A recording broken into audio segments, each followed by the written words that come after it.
SFL football of the Sunday night variety takes us to Tulsa, Oklahoma, where two 2-2 teams are ready to tango.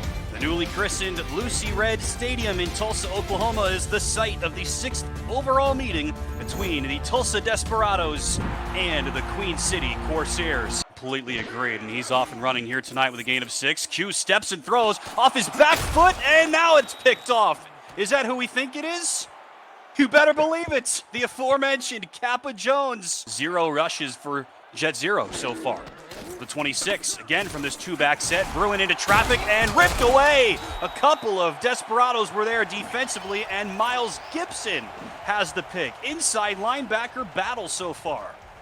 Yeah, and that's just a great read by Gibson. You can see him trying to drop back into his hook zone. Comparatively, 5 touches for Brown against 1 for 0. Now coming up on halfway through the first quarter. 2nd and 7. Q gonna lock and load deep down the left sideline. It's caught. Gabriel Manning breaks through a tackle and will high step it into the end zone. Touchdown, Tulsa. Credit to JQ, who found him. One of his favorite receivers had to step on his man. Great pocket. And Q just throws a dart right to Gabriel Manning. Ted Haynes trying to bring him down. No can do, sir. And Gabriel Manning's going to high step it across Hollywood Boulevard. Tulsa strikes first. Bring Rice Krispie Treats to the sideline. He could do that too. Call him money, and he's already cashed in tonight. Q will throw again over the middle into triple coverage. Tipped and intercepted by Mike Jones. Out across the 50-yard line. He gets tackled by an offensive lineman. And there's Q getting into it with some people on Queen City. We've only played less than 7 minutes of game time. Queen City will once again start from across midfield. Can they do better this time? Bruin will loft it. Man, that was almost 3 straight, Josh, but instead it finds the hands of Doug Spelling. Spelling was first on the team in targets through 4 games with 47. That was 10th most in the league. So Bruin, the new quarterback here, clearly trusting the third-year wide receiver. Judah Dorgan, first time we're seeing him tonight, comes through and knocks it in from 40 yards. His 11th made field goal of the season. SFL creators come together. 2-2 teams coming together tonight for what should be a good game. Q hit as he throws into traffic and ripped away again. Another interception. It was nearly another big blast from Q. Instead, it's taken away by King Jamal.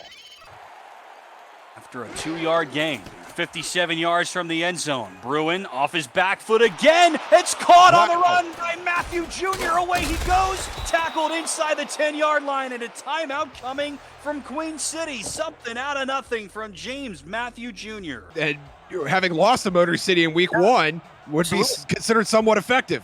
No kidding, and that's what's made Guy Clausen and Phil Koss so effective for Motor City, the new-look team with all those tight end passes.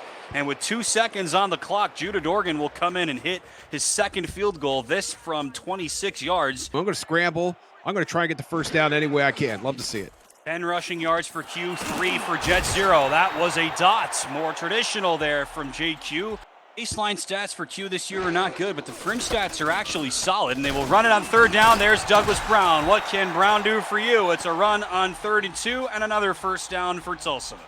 He's got 2 here on Tulsa's first drive in the second half. Eddie Gage telling me 3 straight tackles for Kappa Jones, and he will almost have a 4th, but Brown breaks through, and he's off to the races. Touchdown goes Brown, 34 yards. Tulsa extends the lead. And that's what Douglas Brown does, just goes out and does the thing. Gets a little volume, gets a little momentum going. And Queen City, which had done such a great job on containing him in the first half, just lets him slip. Kappa Jones, he falls off. And Douglas Brown just has nobody else in front of him. Outstanding run by the 2nd-year running back. That is what he does. The last time out as Tulsa defeated Canton. They had their first bye week last week, so last game, not last week. 2nd down, here goes Zero. Jet Zero breaks through a tackle and gets out across midfield. A gain of 14 for Jet Zero. But this guy can carry a load, believe me. Their number 2 free safety last year becomes the starter here this year in his 2nd year. 3rd down, wide open. 1st down, James Matthew Jr. delivers again, and that is a straight-up drop. That's crazy. Not something I don't think I've ever seen, at least not from him. So Dorgan out once again. This is a pretty deep one, and he gets it. You know, we carry calculators around in our pocket now, Tim. That's amazing technology. Oh, how about that throw? Technological. Nice grab by DJ Hume. You calling out an audible. First time we've seen this tonight. 2.5 left in the third. Tulsa by 5. Q has time, throws it to the top. That's Manning again. First down for Tulsa.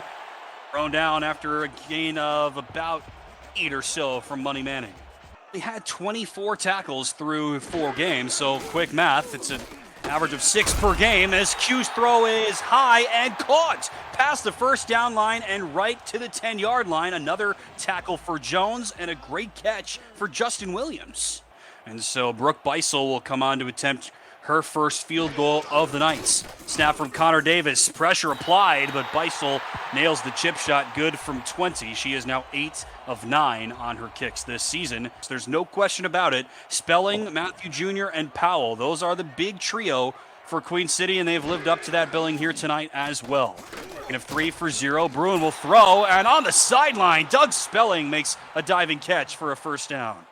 Big 3 that get the lion's share of the attention from Bruin. And really, of those 3, it's really Matthew Jr. and Spelling that do the lion's share of the work. But here goes 0, gets the first down, and then gets plastered after a nice run for his troubles. Another tackle for Marco Swift. Their fairly routine field goal attempt here from Dorgan. Poor snap. Great hold from Calico Jack, and that kick from Dorgan is good from 35. So not been a brilliant game for Bruin by any means. His quarterback rating is about 76.5, but that is almost exactly what he's done on the balance of this season. 75 quarterback rating, 18th in the league, so more of the same tonight for Bruin, but yet to find the end zone. Now he will cock and fire. One-on-one coverage ripped away by the veteran Nate Heslip. Room to run down the sideline, and it is Bruin, the quarterback, that makes an impressive tackle. Interception number 5. Have to run at least one more play before the 2-minute warning.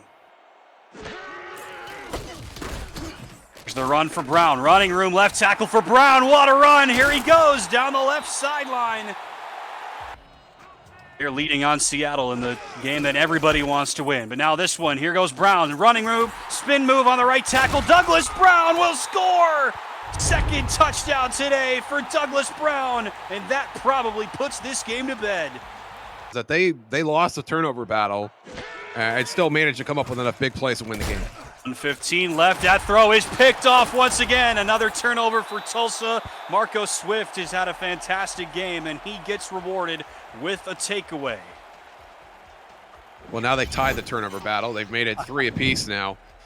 Marco Swift just snagging that out of midair. Hard to tell from that perspective how good he can be. And Deeser Powell is now really the number 3 option on this team, which is not something we saw in the last few years of Caswell. Bruin is going to tuck it and run one more time, and a gain of about 6 for Bruin. That is how this game ends.